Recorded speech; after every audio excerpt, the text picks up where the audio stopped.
Yo, what's crack-a-lackin'?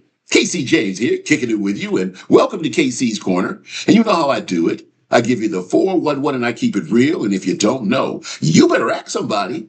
We hope you're having a great sports weekend. It has been an awesome week in sports, too, including that incredible, improbable, unbelievable comeback by the Knicks to win Game 4 of the NBA Finals against the San Antonio Spurs in New York at the Garden on Wednesday night, and I will be all up in the NBA Finals Kool-Aid and break it down what happened, why it happened, and get you set for Game 5 coming up later on tonight in San Antonio. The World Cup has kicked off. So it is on and popping every 4 years, right? We all become soccer fans as the world comes together. The USA men's team got their first win in their match against Paraguay on Friday at SoFi in LA. So we will dive into the World Cup as again, it is on and popping.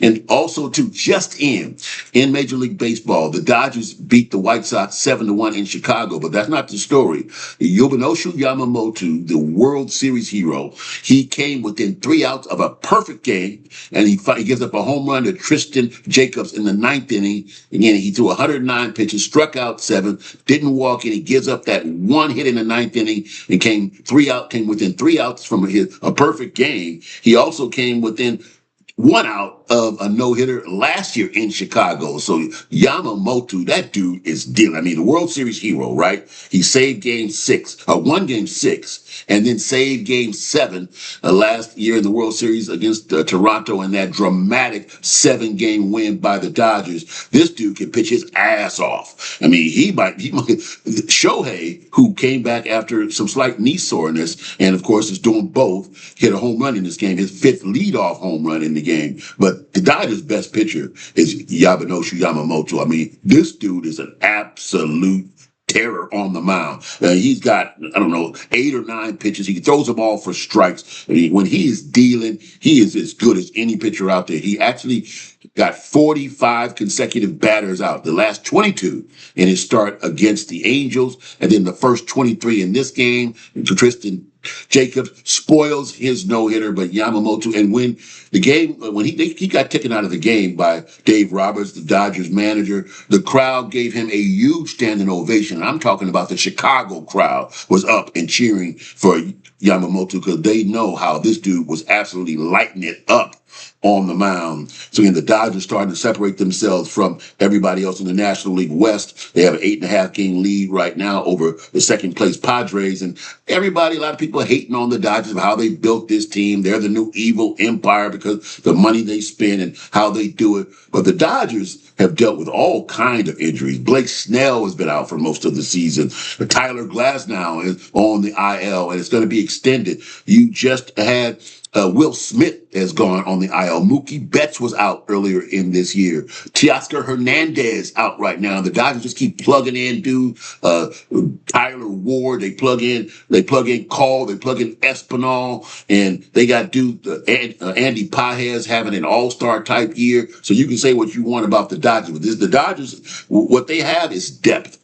And that's how they can handle and manage all these injuries and still have the second best record in baseball, getting it done. And now they are starting to roll on their way. And we'll see what happens as baseball season really is starting to kick in now. But Yabanoshu Yamamoto comes within 3 outs of a perfect game. The Dodgers get the win in Chicago. We got the College Baseball World Series going on right now. You had Alabama and Oklahoma put it on Alabama, beating them 9-0. So they move on, and also Texas and Georgia coming up a little bit. But it is all about the NBA Finals. We got Game 5 coming up tonight, San Antonio and the New York Knicks. But that unbelievable, improbable, incredible comeback win by the Knicks in Game 4. 29 points, the biggest comeback in NBA history. I saw it, and I still don't believe it. In the words of the late, great Jack Buck, I don't believe what I just saw. I don't believe what I saw with the Knicks coming back from 29 points down. I mean, to break this thing down, there's so many moving parts. There's so many things that happen when you have a comeback like this. Charles Barkley said it best that, hey, when a team comes back like that, the other team has to help them out. Well, the Spurs did a lot of help. They really obliged the Knicks and actually opened that door wide ass open. and the Knicks stepped in it to get a win and take a 3-1 lead in this series. The Spurs came out like they have in all four of the games. They've had double-digit leads in all four, and three of the four had a double-digit lead in the second half. The Knicks are the comeback kings. They did it in game one against the Cleveland Cavaliers in the Eastern Conference, coming back from 22 points down. So the Spurs know what they're up against. They saw it happen. They came back from against the Spurs in game one, down 14 in the third quarter. So the Knicks never quit. They've got that mighty mouse, little big man in Jalen Brunson, but OG Anunoby's tip in with 1.2 seconds left was the shot heard around the world, the greatest shot in Knicks basketball history. It helps this team get to within one win of their first NBA championship in 53 years since 1973, when gasoline was probably about 50 cents a gallon, or some ridiculous number compared to what we're playing right now. But that's how long ago it was when the Knicks won the NBA championship. Heck, Richard Nixon was president of the United States the last time the Knicks won an NBA championship. You feel me? And the Spurs, who have played well enough to win 4 games, now have their backs to the wall in a game at home where they have to win to keep their season alive. So the question is, will they win tonight, or will the Knicks win? And it is going to be New York will turn into an insane asylum. It will turn into Armageddon. It will be a tsunami winning if the Knicks win this championship and have their parade, because everybody was in shock though in this game. I mean, from Jerry Seinfeld to Tracy Morgan, Spike Lee, all the Patrick Ewing, and all the dudes that are in the house from the Knicks, John Starks and Allen Houston, all the old school Knicks, Larry Johnson, all those guys that are in the house were all in shock. It was like a funeral for most of that game. The Spurs led at halftime 76-49 by 27 points. The Spurs were doing everything they needed to do. They jumped all on the Knicks, and they had the Knicks bobbing and weaving, and they had the Knicks on the ropes. The Knicks were literally about to get a standing 8 count in this game.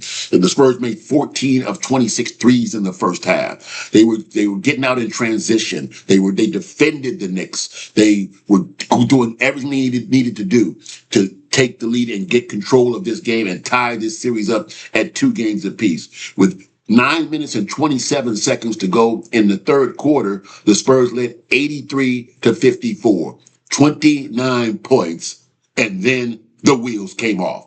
The bus broke down. The whole team got collective brain lock. They all actually wet the bed, spit up on themselves, whatever you want to say to allow the Knicks to this comeback. So we will break part of this down and how this thing all happened. Jalen Brunson had 36 points in the game, but OG Anunoby, who right now I think is the final MVP, with 33 on 10 of 15 shooting, 7 of 9 from 3, and then that incredible, improbable put back to give the Knicks the win. Again, the shot heard around the world. OG, and he acted like it was no big deal. He said, yeah, I was excited for a while, but now the Knicks, now they have to move on and now trying to close this series out, and the Spurs trying to stay alive. There was all kinds of things that happened in this game.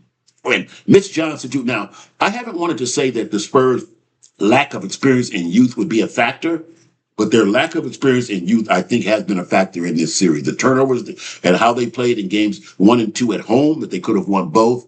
They come back and win game 3. They look like they are ready to tie this series up, and it was going to be an absolute 3-game war if they do, with that big lead. But with 29 points lead in that third quarter, they just stopped playing. You know how you tell your kids when they're just getting on your nerves, you go, hey, just play it. Well, the Spurs as a team stopped playing. They did everything wrong to help to give the Knicks that game. When you have a lead, there's 2 things you can do, especially a huge lead like that. Because I always say the NBA is a game of runs. A team is going to make a run somewhere in the game. It just depends on what the situation is and when you make a run. Because of the 3-point shot in the NBA, no lead is safe. A 20-point lead is like an 8-point lead back in the day in the NBA. So you have to keep playing, keep putting the pressure on, but you have to play smart. And the Spurs didn't do that, and that was surprising to me. They didn't play the clock is your friend at that point. They played like they were behind. They were jacking up shots. I counted 9 times in the second half. They took a shot with 12 or more seconds left on the shot clock. The clock is the clock is in your favor. Use it. You don't play to lose. You don't try to hold on to the lead because you'll lose that way too. But you have to still be aggressive and play smart. Make the Knicks work defensively. Make them foul you. Get them in. They just didn't make the Knicks work hard enough because they made it easy. And you got to rebound and do all those little things. And that's what the Spurs have not done in this series. Head coach Mitch Johnson, he should have done a better job at calling the timeouts. When you got a 29-point lead, you don't let the lead go down to 15 before you call a timeout. When you see your team is a little wobbly and they're reeling and the other team is making their run and there's momentum, it's not about strategy. Oftentimes, coaches will tell you they call a timeout just to give their team a rest, just to slow the pace down, get their heads back in the game, not just to stop the other team. It was a 15-point lead before he even called a timeout. That is something that I was a bit surprised about because Mitch Johnson has been an outstanding coach. Of course, he took over the team last year. This is his first full year. He took over last year when Greg Popovich had that stroke, and this team has turned around so quickly with all the talent that they have. But I thought he should have managed that lead much better and not allow his team to get to the point where now they were in trouble. Because once you get it down to once it got down to 8 points, 7 points, but now you know that the Knicks probably will win the game because they did it before. Because they did it against the Cleveland Cavaliers in Game 1 of the Eastern Conference Final. These guys are the comeback kids in this series. The Knicks have the experience. They got Jalen Brunson. They've got Mikal Bridges. They got the big cat in there. Of course, OG. They got Jose. They got all these guys. They got guys who have experience. They got Jose Alvarado, who I was thinking of, who hit a big shot in that comeback, a three. So they have the experience. The Spurs, as a team, outside of De'Aaron Fox, and he made a couple of big mistakes in the game, and Harrison Barnes, who seems to be out of the rotation right now. So the Spurs don't have the experience. But that shouldn't be the reason why you blow a 29-point lead. You blow a 29-point lead because you don't focus. You don't understand the magnitude of that moment, and you don't do the same things you did to get the lead. The Spurs opened the door on a number of opportunities. Again, they started taking quick shots. They weren't defending. They started fouling the Knicks. The Knicks were chipping away, like you should do when you have a huge deficit. There's no 29-point shot in the NBA. But the Spurs, who had 76 points in the first half, only 30 points in the second half, only 14 in the third quarter when the Knicks started to make that run, and the Spurs had no points in the paint in that third quarter. That's because they were shooting jump shots. They weren't being aggressive. They weren't driving to the basket. They were allowing the Knicks to dictate what they do. When you got a 7'5" guy or 4, however tall Victor Wembanyama is, because he's probably still growing, but you got a Victor Wembanyama, you shouldn't go through a whole quarter with no points in the paint. That's because of poor shot selection, poor decision making, and it allowed that ball to start, that Knick train to start going. And once that train started, there was no stopping it. That train was going to go from New York to San Antonio unless the Spurs pulled the brakes. And they did not do that. They let the Knicks back in the game. When you got down to the stretch of that game, there was Victor Wembanyama missing 2 free throws with 1:42 to go in the game.